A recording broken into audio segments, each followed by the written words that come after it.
Okay, so let's discuss the numericals of colligative properties. ठीक है, so different numericals we will discuss and these are the most important ones for all the boards. So first numerical is ethylene glycol and antifreeze. ethylene glycol आप सबको पता है कि एक antifreeze है, ठीक है। एंटीफ्रीज क्या होते हैं? जो फ्रीजिंग पॉइंट क्या करते हैं? कम करते हैं। फ्रीजिंग पॉइंट क्या करते हैं? ठीक है, जैसे कि अगर हम पानी में इथिलीन ग्लाइकोल ऐड कर देंगे तो पानी का फ्रीजिंग पॉइंट 0 से कम हो जाएगा, यानी कुछ ना कुछ -21 -30 समथिंग चला जाएगा। सो एंटीफ्रीज का मतलब ये होता है, ठीक है, क्योंकि इथिलीन ग्लाइकोल भी नॉन वोलेटाइल सोल्यूट है। ये वैसे ही आपको नॉलेज के लिए बता दिया, ठीक है। सो क्या लिखा हुआ है? Ethylene glycol and antifreeze 31 gram of it is dissolved in 600 gram of water. जब भी आपको न्यूमेरिकल सॉल्व करना है सबसे पहले आपको सोल्यूट एंड सॉल्वेंट चूज करना है। सो आप मुझे बताइए कि इसमें एक चीज है इथिलीन ग्लाइकोल, दूसरी चीज है वाटर, कौन सा सोल्यूट है कौन सा सॉल्वेंट है? सोल्यूट कौन सा? इथिलीन, बिकॉज लेस अमाउंट में इसको क्या लिख लूं मैं? बी। क्या लिख लूं? एंड वाटर क्या है?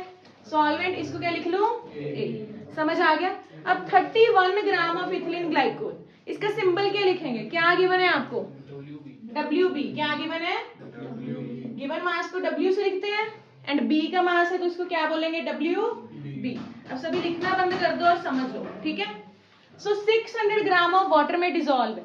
600 ग्राम ऑफ वाटर को क्या लिखेंगे सिंबल? WA। W क्योंकि 600 ग्राम ऑफ वाटर सॉल्वेंट है तो WA, ठीक है। KF आपको गिवन है 1.86 केल्विन kg पर मोल। जिनको KF की यूनिट्स नहीं याद प्लीज साथ साथ याद कर लो। क्या होते हैं KF की यूनिट्स? केल्विन kg पर मोल। केल्विन kg पर साथ साथ आपको कॉन्सेप्ट भी रिवाइज करवा रही हूँ। KF का नेम क्या था? किसी को याद है? कौन सा कांस्टेंट है ये? Molar depression constant. जो F वाला है वो कौन सा है? Molar depression constant. और इसका और नेम क्या था? Cryoscopic constant. Cryoscopic constant. So what is KF? कौन सा कांस्टेंट है ये? मोलर डिप्रेशन कांस्टेंट और क्रायोस्कोपिक कांस्टेंट। मैं आपको इसीलिए सब बता रही हूँ कि जो बच्चों को नहीं याद है कॉलिगेटिव प्रॉपर्टीज उनको कॉन्सेप्ट क्लियर हो जाएंगे साथ साथ। समझ आ गया? क्या है यूनिट्स? क्या है KF के? केल्विन kg पर मोल। फाइंड क्या करना है हमने? Calculate freezing point of solution. किसका फ्रीजिंग पॉइंट फाइंड करना है? सोल्यूशन। सोल्यूशन के फ्रीजिंग पॉइंट को हम लिखते हैं सिंबल TF। कैसे लिखते हैं? सोल्यूशन। T मतलब टेम्परेचर, F मतलब फ्रीजिंग पॉइंट, ठीक है। सो ये क्या होता है? Freezing point of solution. ये कैलकुलेट करना है। समझ आ गया बच्चे? जब भी आपको पता चले कि फ्रीजिंग पॉइंट का न्यूमेरिकल है तो आपको फ्रीजिंग पॉइंट का फॉर्मूला लगा देना है। क्या है डिप्रेशन इन फ्रीजिंग पॉइंट का formula? Delta TF is equal to KF into molality. Delta TF is equal to KF into, सबसे पहले आप डेल्टा TF निकालोगे। डेल्टा TF मतलब फ्रीजिंग पॉइंट में चेंज कितना है, यानी कि जब हमने पानी में इथिलीन ग्लाइकोल ऐड किया तो कितना चेंज आया, ठीक है। सो डेल्टा TF होता है डिप्रेशन इन फ्रीजिंग पॉइंट। क्या होता है? Depression in freezing point. इतना क्लियर हुआ बच्चे? बोलिए। ओके, सो KF मैंने अभी बता दिया, that is molar depression constant, क्योंकि डिप्रेशन वाली प्रॉपर्टी है। मोलर क्योंकि मोलैलिटी यूज की हुई है यहाँ पर, एंड उसका और नेम है क्रायोस्कोपिक कांस्टेंट। मैंने इसको बोला था ऐसे याद रखो कि जब भी डिप्रेशन आता है तो हम क्या करते हैं? Cry. So depression cryoscopic constant. Clear है? अब यहाँ पर मोलैलिटी को एलैबोरेट कर दो। Delta TF is equal to KF। Molality का फॉर्मूला क्या होता है? गिवन क्या होता है? Number of moles of solute divided by weight of solvent. Number of moles of solute divided by weight of, number of moles of solute को कैसे लिखेंगे? Given mass upon molar mass. And weight of solvent को WA। Wait of solvent को, समझ आ गया? इसीलिए पहले ना ये फॉर्मूलाज लर्न करो मोलैलिटी, मोलैरिटी, नॉर्मेलिटी के। सो मोलैलिटी का फॉर्मूला क्या होता है? Number of moles of solute, इसको कैसे लिखेंगे? WB bye MB। एंड नीचे क्या होता है? Wait of solvent WA। इतना क्लियर है? अब देख लो कि इसको फाइंड करने के लिए आपके पास क्या क्या है क्या क्या नहीं है। क्या आपके पास KF है? यस। क्या आपके पास WB है? 1000 तो 1000। क्या आपके पास MB है? नो। अब आपको चाहिए यहाँ पर इथिलीन ग्लाइकोल का मास, ठीक है। ये आपको गिवन ही होगा वहां पर। इसका जो मास है इथिलीन ग्लाइकोल का, दैट इज 62 ग्राम। ये गिवन है आपको। समझ आ गया? सो क्या हमारे पास MB है? यस। WA है हमारे पास? यस। सो क्या हम इजीली डेल्टा TF निकाल सकते हैं वैल्यू पुट करके? निकालिए फिर delta T F is equal to K F की वैल्यू पुट करवाओ, बोलो W B in 2000 divide by M B 62 W A, इतना क्लियर है, आपका डेल्टा टी एफ आ जाएगा। अब इस डेल्टा टी एफ को चाहे केल्विन में लिख लो चाहे डिग्री सेल्सियस में लिख लो, कोई दिक्कत नहीं है, क्योंकि इसमें चेंज ही है, चेंज होता है हमेशा सेम ही होता है, ठीक है। इसको सॉल्व करके देखना कितना आंसर आता है। अच्छा, अगर इसको सॉल्व करके आपका डेल्टा टी एफ आ जाएगा, ठीक है, डेल्टा टी एफ से हम टी एफ कैसे निकालेंगे देख लीजिए बोर्ड पे। सो what is the formula of delta T F, T F की टर्म में T not F minus T F, T not F minus T not F होता है प्योर का सॉल्वेंट का freezing point, freezing point of pure solvent. यहाँ पर solvent कौन सा है, वाटर, वाटर का फ्रीजिंग पॉइंट कितना आ जाएगा, T not F 0 degree Celsius, कितना होता है 0 डिग्री सेल्सियस। तो यहाँ पर आप आंसर निकालोगे, टी नॉट एफ की वैल्यू 0 पुट करोगे एंड यहाँ पर आपका आ जाएगा टी एफ, ठीक है। अब मुझे बताइए आपका डेल्टा टी एफ कितना आ रहा है, कितना आंसर आया हमारा डेल्टा टी एफ का 1.55, ठीक है। इसको चाहे सेल्सियस में लिख लो चाहे केल्विन में लिख लो, ठीक है। सो यहाँ पर हम 1.55 वैल्यू पुट कर देंगे। अगर यहाँ पर 1.55 वैल्यू पुट की तो टी एफ कितना आ गया आपका माइनस 1.55 डिग्री सेल्सियस, क्योंकि मैंने T F T not F degree Celsius में पुट किया है। सो ये भी किस में रखेंगे हम, डिग्री सेल्सियस। इसको अगर केल्विन में करोगे तो 0 डिग्री सेल्सियस नहीं पुट कर सकते, केल्विन में करते तो आप कितना पुट करते 273 केल्विन करते, पर मैंने आंसर डिग्री सेल्सियस में निकाल दिया। आप केल्विन में भी कर सकते हो, so just try it at home with the kelvin also. Is it clear, समझ आ गया, आंसर क्लियर है। सो क्या आपको इस न्यूमेरिकल में कोई डाउट है? सो आपको समझ में आ गया कि क्या किया हमने न्यूमेरिकल में। सबसे पहले आपको न्यूमेरिकल में क्या चूज करना है, solute and solvent. Solute and जो कम अमाउंट में होता है वो क्या होता है, सोल्यूट, एंड ज्यादा अमाउंट वाला। यहाँ पर सोल्यूट कौन सा चूज किया हमने, इथिलीन, उसको किस कौन सा सिंबल दिया, बी। सॉल्वेंट कौन सा चूज किया, वाटर, कौन सा सिंबल दिया, ए। जो सोल्यूट का मास है उसको क्या लिखेंगे, डब्ल्यू बी। सॉल्वेंट के मास को डब्ल्यू के एफ आपको गिवन है। के एफ होता क्या है, मोलर डिप्रेशन कांस्टेंट, या और क्या नेम है इसका, क्रायोस्कोपिक कांस्टेंट, ठीक है। इसके यूनिट्स क्या होते हैं के एफ के, केल्विन केजी पर मोल, बोलिए साथ साथ केल्विन केजी पर मोल। आपको यहाँ पर निकालना था freezing point of solution. Solution का फ्रीजिंग पॉइंट का सिंबल क्या होता है, टी एफ। सोल्यूशन के फ्रीजिंग पॉइंट का symbol T F. Pure solvent के फ्रीजिंग पॉइंट का सिंबल टी नॉट एफ। क्या होता है, टी नॉट एफ। एंड दोनों में change that is delta T F, कि कितना फ्रीजिंग पॉइंट कम हुआ। डेल्टा टी एफ का फॉर्मूला क्या है, T not F minus T F, T not F minus T F. So delta T F पहले निकालेंगे, कौन से फॉर्मूले से, ये वाले से।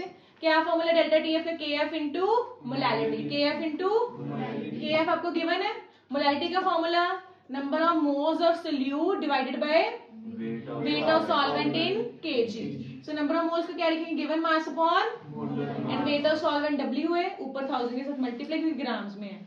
वैल्यू पुट करके हमारा आंसर कितना आ गया 1.55, ठीक है। यहाँ पर जो आंसर आया वैल्यू पुट कर दी। सो यहाँ पर टी नॉट एफ प्योर पानी का कितना लिया freezing point, 0 degree Celsius, and answer कितना आ गया माइनस 1.55। इतना क्लियर है, okay. Now the second numerical. अब a solution of glucose is prepared by dissolving 10 gram of it in 250 gram of water। सबसे पहले हमें को ये बताइए, सबसे पहले क्या चूज करना होता है ऐसे न्यूमेरिकल्स में, सोल्यूट एंड सॉल्वेंट। सोल्यूट कौन सा है, दो चीजें हैं, ग्लूकोज एंड वाटर। कौन सा सोल्यूट है, ग्लूकोज, क्योंकि उसका 10 ग्राम है, पानी कितना है 250 ग्राम। सोल्यूट को क्या सिंबल देते हैं हम, एंड सॉल्वेंट को। सो 10 ग्राम ग्लूकोज है, क्या गिवन है आपके पास, क्या गिवन है 10 ग्राम, व्हाट इज दिस, WB। क्या गिवन है 250 ग्राम ऑफ वाटर, क्या सिंबल देंगे इसको, कितना है ये 250। समझ आ गया।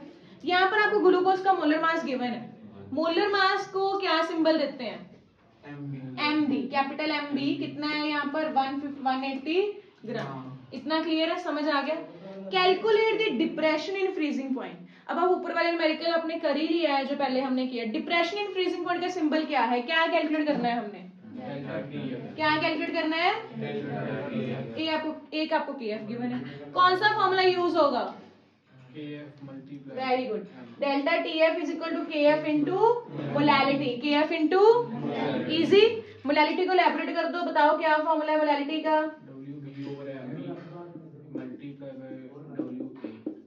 नीचे मल्टीप्लाई बाय डब्ल्यू, इतना क्लियर है? So shall we put the value, बस बाकी सारा तो हो ही गया है। बताइए फिर के एफ की कितनी वैल्यू पुट करें? डब्ल्यू बी कितना है? 10 ग्राम इंटू 1000। एम बी कितना है? 180। डब्ल्यू ए कितना है? 250। कितना है इसको सॉल्व करके? Has anybody solved it? इसका आंसर कितना आया आपका? 0.413। चाहे डिग्री सेल्सियस में लिख दो चाहे केल्विन में लिख दो। सो आपको ये दोनों न्यूमेरिकल क्लियर है? So let's proceed. So let's discuss the next numerical. So सबसे फर्स्ट क्वेश्चन है that is for a 5% solution of urea calculate the osmotic pressure 300 kelvin. So question से पता चल गया कि न्यूमेरिकल कौन सी कोलिगेटिव प्रॉपर्टी क्या है? Osmotic pressure. सो आपको कैलकुलेट भी क्या करना है? Osmotic pressure. ऑस्मोटिक प्रेशर का सिंबल क्या होता है? पाई। क्या सिंबल होता है? पाई का फॉर्मूला क्या है? Pi is equal to CRT। Pi is equal to, थोड़ा सा इलैबोरेट करें तो सी को क्या लिख सकते हैं? Number of moles by volume. Number of moles bye, याद है ना ये करवाया था, क्योंकि कंसंट्रेशन यहाँ पर होती है मोलैरिटी। क्या होती है? और नंबर ऑफ मोल्स कैसे निकालेंगे हम? गिवन मास बाय, नीचे फिर से वॉल्यूम, ऊपर आर एंड टी। अब ये सारी टर्म्स हमें पता होंगी तो हमें ऑस्मोटिक प्रेशर पता चल जाएगा। सो लेट्स सी हमें क्या क्या पता है। For a 5% solution of urea, इसका मीनिंग क्या है? 5%, very good. 5% solution of urea का मतलब है कि परसेंटेज मतलब टोटल कितना है? 100। टोटल सोल्यूशन कितना है? 100 ग्राम। 5% सोल्यूशन ऑफ यूरिया मतलब यूरिया कितना है यहाँ पर? 5 ग्राम। कितना है urea? WB is 5 gram. WB is, इतना समझ आ गया? मतलब यूरिया है वो 5 ग्राम है। बोलो यस और नो? ठीक है। अब जो बाकी बचा है वो क्या है? पानी है। ठीक है, समझ आ गया? और नेक्स्ट हमारे पास क्या है? मोलर मास आपको गिवन है। किसका मोलर मास है ये? यूरिया का। सो MB कितना है यहाँ पर? 60 ग्राम। कितना है MB? समझ आ गया इतना? अब यहाँ पर प्रॉब्लम क्या है? WB भी आ गया, MB भी आ गया हमारे पास, वॉल्यूम नहीं है। जब भी ऑस्मोटिक प्रेशर क्वेश्चन हो तो यहाँ पर हम 100 क्या कंसिडर करते हैं? यहाँ वॉल्यूम क्या कंसिडर करते हैं? तो ये हमारा 100 ml वॉल्यूम क्या है? हमारा 100 ml ऑस्मोटिक प्रेशर क्वेश्चन। इतना क्लियर है? समझ आ गया? चलिए, 300 केल्विन क्या है हमारे पास? केल्विन क्या होता है? टेम्परेचर। क्या होता है? So shall we put the value? बताइए फिर। WB कितना है हमारे पास? 5। R की वैल्यू ऑस्मोटिक प्रेशर केस में कितनी कंसीडर करनी है? 0.0821। Very good. टेम्परेचर कितना आया? MB कितना है? And volume 100 ml। अगर ये ml में है, यहाँ पर मैंने पहले ही बताया था कि शुड बी इन लीटर, तो लीटर में करने के लिए इस पूरे को ऊपर किसके साथ मल्टीप्लाई कर देंगे? 1000। किसके साथ मल्टीप्लाई कर देंगे? आपका जो भी आंसर आएगा it should be in ATM। इतना क्लियर है? बताइए इसका आंसर क्या आता है? जो आपका आंसर है वो आएगा आपका अप्रोक्सीमेटली 20 एटमॉस्फेयर के बराबर आ जाएगा। इतना क्लियर है? अब बच्चे कंफ्यूज के रहते हैं कि मैडम ये एटमॉस्फेयर में आंसर क्यों आया है? क्योंकि R की जो वैल्यू है वो कितनी पुट करनी है? 0.0821। इसकी यूनिट्स है लीटर एटमॉस्फेयर पर केल्विन पर mole. That will be given to you, so no need to worry about that. आपको गिवन ही होगी R की वैल्यू, इसलिए वरी करने की जरूरत ही नहीं है। आपको सिर्फ WB, MB, V, T find करना होता है। समझ आ गया ऑस्मोटिक प्रेशर का numerical? So what is the symbol of osmotic pressure? Pi. Pi का फॉर्मूला क्या है? C क्या होता है? मोलैरिटी। मोलैरिटी क्या लिखते हैं? Number of moles by volume. Number of moles कैसे निकालेंगे? गिवन मास अपॉन, इतना क्लियर है? गिवन मास, यहाँ जितना परसेंटेज वही गिवन मास है। मोलर मास भी आपको गिवन होगा, R की वैल्यू भी गिवन है, टेम्परेचर भी गिवन है, वॉल्यूम क्योंकि परसेंटेज तो 100 ml। इतना क्लियर है बच्चे? समझ आ गया? सो let's proceed towards the next one. ठीक है। When 1.5 gram of non volatile solute, आपको गिवन ही है ये सोल्यूट है, सोल्यूट को कैसे रिप्रेजेंट करेंगे? B। सो व्हाट इज 1.5 ग्राम? क्या गिवन है? 1.5 ग्राम WB। क्या गिवन है? 1.5 ग्राम was dissolved in 90 gram of benzene. अब बेंजीन क्या है यहाँ पर? A। बेंजीन क्या है यहाँ पर? WA। 90 ग्राम ऑफ बेंजीन मतलब क्या चीज है ये? WA। इतना क्लियर है? बोलो यस और नो। एक जो लेस वाला है वो सोल्यूट है, ज्यादा वाला क्या है? Solvent. The boiling point is raised from this to this. कह रहे हैं कि जब हमने बेंजीन में ये ऐड किया तो उसका बॉइलिंग पॉइंट बढ़ गया। जो कम वाला होता है वो होता है प्योर का, जैसे कि T0B। क्या चीज है ये? कितना है? 353.23 केल्विन। एंड जो बड़ा है वो होता है सोल्यूशन का, किसका होता है? That is TB। कितना है? 353.93 केल्विन। इतना समझ में आ गया? पहले जैसे हमने फ्रीजिंग पॉइंट की प्रॉपर्टी पढ़ी है ना कि पहले सॉल्वेंट, सिर्फ सॉल्वेंट बॉयल होता है, जैसे ही हमने सोल्यूट ऐड किया, सोल्यूट ऐड करने से सोल्यूशन बन गया, फिर उसका बॉइलिंग पॉइंट होता है। इतना क्लियर है? Okay. Calculate the molar mass of solute, मतलब कैलकुलेट क्या करना है हमने? MB। क्या कैलकुलेट करना है? Molar mass means MB। KB आपको गिवन है 2.52, इसके यूनिट्स भी वही है, केल्विन केजी पर मोल, जो हमने पहले कर लिए थे फ्रीजिंग पॉइंट में। जो फ्रीजिंग पॉइंट वाला था वो कौन सा कांस्टेंट था? Molar depression constant. Boiling point की एलिवेशन होती है, ये कौन सा होगा? Molar elevation constant. KF freezing point वाला मोलर डिप्रेशन वाला था, ये कौन सा है? Molar elevation. उसका नेम था क्रायोस्कोपिक कांस्टेंट, इसका और नेम क्या है? एबिलियोस्कोपिक कांस्टेंट। क्या है इसका नेम? इतना क्लियर है? जैसे हमारा फॉर्मूला था डेल्टा TF का, वैसे ही सेम फॉर्मूला हमारा होता है डेल्टा TB का। क्या फॉर्मूला था डेल्टा TF का? KF into M। इसका क्या आएगा? KB into M। सेम ही है ना, बस B भी आ गया। वो फ्रीजिंग पॉइंट, ये बॉइलिंग पॉइंट। ठीक है, तो यहाँ पर इलेबोरेट कर दो। मोलैलिटी को क्या लिखेंगे? WB into 1000 divided by MB into WA। I think it is clear to all of you now. अब आप देख लो क्या आपके पास नहीं है। क्या डेल्टा TB है अब अपने पास? यस, निकाल लेंगे। डेल्टा TB क्या होता है? TB माइनस T, क्योंकि मतलब जितना भी चेंज आया वही होता है। इसको माइनस करके कितना आता है? 0.70।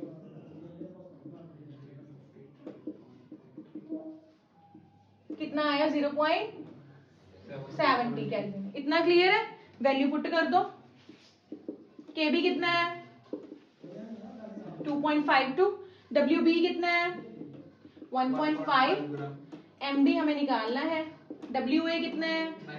90। तो यहाँ पर आप MB निकाल के मुझे बता दो आपका कितना आंसर आया। ठीक है,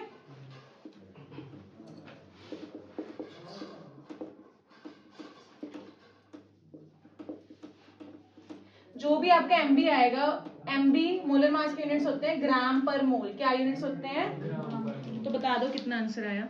तो इसका आंसर हमारा आ गया, कितना आया? 60। कितना आ गया? 60। तो ये हमने न्यूमेरिकल कर लिया ऑस्मोटिक प्रेशर के and elevation in boiling point. Rest we will continue tomorrow.